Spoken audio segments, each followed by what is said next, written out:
There's a zombie in my treehouse. Words by Ken Plume and John Robinson. Art by Len Peralta.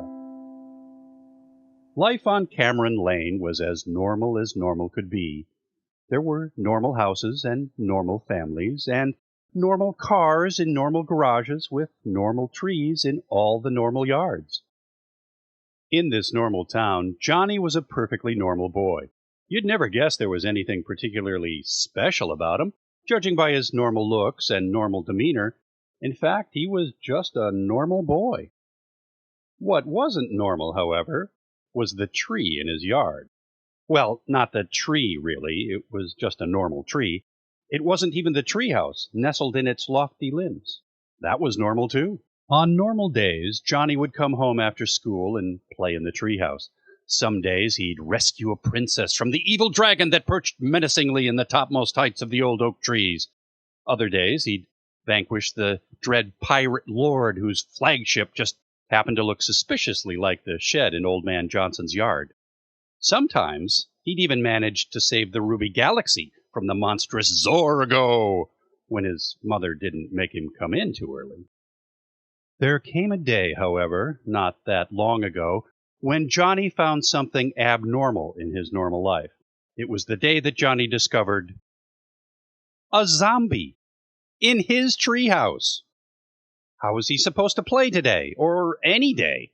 No matter how much he wanted to drive the burly bandits from Gruesome Gulch, or defeat the Grey Hand Ninja Clan.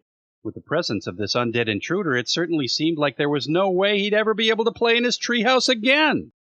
Things went from bad to worse when that bully Billy Davis from down the street stopped him while he was walking home from school.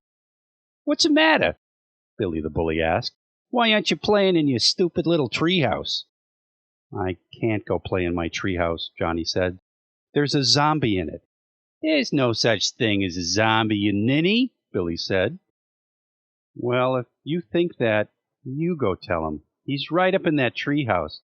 I bet he'd love to hear he's not real, but I wouldn't do it if I were you. You'd have to be pretty stupid to do that." "You're stupid. I'll go tell your imaginary zombie whatever I want," Billy said with a sneer, then pushed Johnny out of the way. And up the ladder he went. And Johnny waited, but Billy the bully never came back down again. The next day, Johnny's sister interrupted him while he was sitting in the den. He was trying in vain to find something worth watching on television, unable to shake the feeling that the dread arch-pirate Ernie Black was now ruling the oceans in his absence.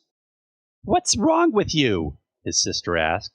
"Why aren't you out in your treehouse pretending you're a cowboy or a princess, or whatever it is you do out there?"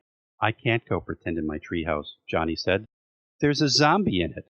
"That's silly. There can't be a zombie in your treehouse. Zombies can't climb trees," his sister said. "Everybody knows that." "Well, everybody but this zombie, apparently, because he's up in the treehouse. You're more than welcome to go tell him he can't possibly be up there, but I wouldn't if I were you." "I think I will go tell him," his sister said, smirking. And up the ladder she went. And Johnny waited, and waited, but his sister never came back down again. The next day, Johnny's mother came into his room while he was lying in bed, wondering what he was going to do now that he didn't have a treehouse anymore. Who would save the Queen of the Moon? "What's wrong, Johnny?" his mother asked. "Why aren't you up in your treehouse having an adventure as a secret agent or something?" "I can't go have any more adventures in my treehouse," Johnny said. "There's a zombie in it." "Now, dear, we've talked about this before. Zombies aren't real. They're legends. In reality, they're just people who think they've died and been brought back from the grave," his mother said. "They don't know any better. Perhaps it's just a confused person in your treehouse."